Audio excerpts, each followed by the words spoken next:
News 24 తెలుగుకి స్వాగతం. వార్తలోని ముఖ్యాంశాలు ఇప్పుడు చూద్దాం. రాష్ట్ర ప్రభుత్వం తీసుకువచ్చిన జీవో నంబర్ 396కు నిరసనగా అమరావతిలోని సబ్ రిజిస్టర్ కార్యాలయం ఎదుట దస్తావేజు లేఖరులు గురువారం వినూత్నంగా వంట వార్పు కార్యక్రమం నిర్వహించారు. ఈ నిరసన కార్యక్రమానికి సిపిఐ నియోజకవర్గ కార్యదర్శి మునుగోటి శ్రీనివాసరావు హాజరై తమ పూర్తి మద్దతు తెలియజేశారు. ఈ సందర్భంగా ఆయన మాట్లాడుతూ కూటమి ప్రభుత్వం కార్పొరేట్ సంస్థలను ప్రోత్సహిస్తూ అన్ని రంగాలు వ్యవస్థలను నీరు కారుస్తుందని విమర్శించారు. బాధితులైన దస్తావేజు లేఖరులకు సిపిఐ ఎల్లప్పుడూ అండగా ఉంటుందని, ఈ జీవో నెంబర్ 396ను పూర్తిగా రద్దు చేసేంత వరకు తమ పోరాటం మరియు మద్దతు కొనసాగుతుందని స్పష్టం చేశారు. ఈ నిరసన కార్యక్రమంలో కొమ్మూరు శ్రీనివాసరావు, శర్మ, కుర్ర వెంకటేశ్వరరావు, ఆర్కే యాదవ్, అరుణ, రాణి తదితరులు పాల్గొన్నారు.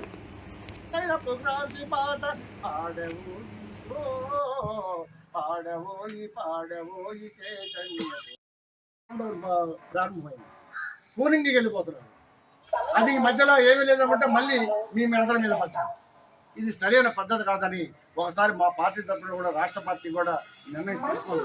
చంద్రబాబు నాయుడు గారు మళ్ళీ ఒకసారి ఆ క్యాంపు కార్యాలయంలో అనేక మంది పేదవాళ్ళు ఉన్నారు. పేదవాళ్ళ మీద పడి వాళ్ళ జరిగి కుటుంబాలని మరి ముందుకు తీసుకున్న పక్షంలో ఇలాంటి విషయాలు జరగడం అనేది చాలా దుర్మార్గం. మేమైతే భారత కమ్యూనిస్ట్ పార్టీగా జీవో 396ని వెంటనే రద్దు చేసుకున్నంత వరకు కూడా మీ వైపున కూడా భారత కమ్యూనిస్ట్ పార్టీ అవసరమైతే ఎంతవరకైనా ఉద్యమాలకైనా వెళ్ళి అవసరమైతే లాఠీలు కూడా ఎదురు తిరిగి అవసరం ఉంది. మీరు ఒకటి కాంగ్రెస్ గుర్తుంచుకోవాలి.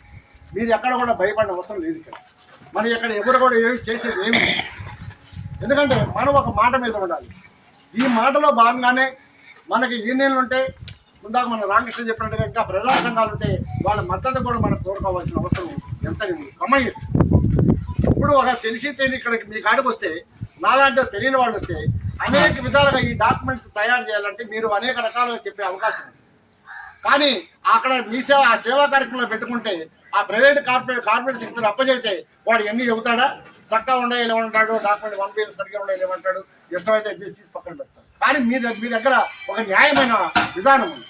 ఆ న్యాయమైన విధానం ఏంటంటే డాక్యుమెంట్స్ ఏదో తేడాలో ఉన్నా కూడా అది 1Bలోనా లేకపోతే డాక్యుమెంట్ నగలాలు ఏది తేడా ఉన్నా కూడా మీరు నిదానం కూర్చోబెట్టి, అయ్యా ఇలా ఉంటే బాగుంటుంది, ఇలా ఉంటే మీకు అన్ని రిజిస్ట్రేషన్ అవుతుంది అని మీరు సలహాలు సూచనలు ఒకళ్ళ కాదు కాదు దీంట్లో పనిచేస్తున్నటువంటి 4-3 రంగాలకు సంబంధించిన వాడు మొత్తం కూడా మరి చెప్పడం వస్తుంది. అదే సేవకు అప్పచెబితే కార్పొరేట్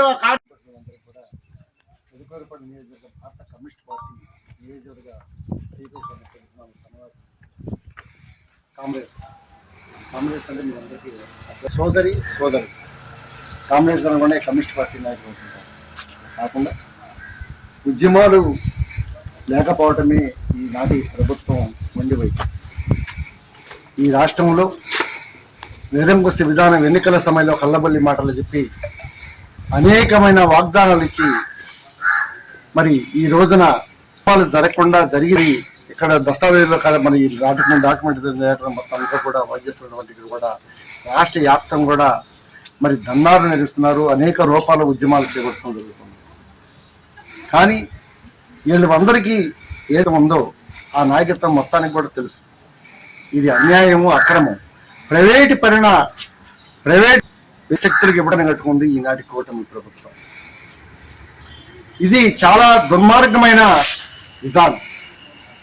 ఇక్కడ డాక్యుమెంట్స్ రాసే వాళ్ళకి లేఖర్లకి ఎంత వస్తుంది, ఎలా వస్తుంది? వాళ్ళ కుటుంబాలు, వాళ్ళ జీవన ప్రమాణాలు, వాళ్ళ పిల్లలు ఏంటి, మంచి ఏంటి, చెడేంటి, 24 గంటలు ఇక్కడ ఉదయం 10 గంటకని ఇక్కడ 9 గంటలకు వస్తే సాయంత్రం అయ్యేందాక కూడా ఎదురు చూపులు పడికాపులు చూస్తూ ఎవరు వస్తారా ఏంటా, ఎలా మన జీవనోపాధి అని మరి విధానం ఈ కూటమి ప్రభుత్వానికి చంద్రబాబు నాయుడు గారు అనుభవం ఉన్న వ్యక్తి, అంత పిచ్చవాడే కాదు, మరి ఆర్థిక శాస్త్రం చదివినటువంటి వ్యక్తి, మరి నేను ముఖ్యమంత్రి ఇన్నిసార్లు అయ్యానని చెప్పుకునే వ్యక్తి, మరి అదే విధంగా కార్పొరేట్ సెక్టర్కి మరి కొమ్ము కాస్తూ వారికి అప్పచెప్పడానికి కంకణం కట్టుకున్న విధానం లో నోట్ చేసుకోవడం అనేది ఎంతమంది బతకలుతారు?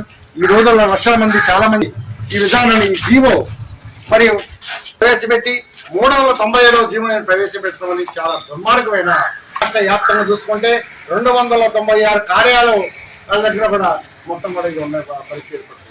దీని మొత్తం కూడా పట్టుకొచ్చే విధంగా ఈనాటి కూటమి ప్రభుత్వం చేసిన విధానాన్ని భారత కమ్యూనిస్టు పార్టీ మా రాష్ట్ర కార్యదర్శి మరి గుజ్జల ఈశ్వరయ్య గారు, అలాగని జాతీయ కార్యవర్గ సభ్యులు ముప్పాళ్ళ నాగేశ్వరరావు గారు కూడా రాష్ట్ర వ్యాప్తం కూడా ఎక్కడైతే జరిగిందో నిన్నే మేము రామకృష్ణ గారు మేము అనుకున్నాము. రోసూరు, పెద్దకూరపాడు, అమరావతి ఆ కార్యక్రమంలో వాళ్ళు పిలవపోయిన భారత కమ్యూనిస్టు పార్టీగా ఉద్యమాల్లో పాల్గొనేందుకు కూడా మరి రాష్ట్రం గుజ్జల కార్యదర్శి గారు ఎందుకంటే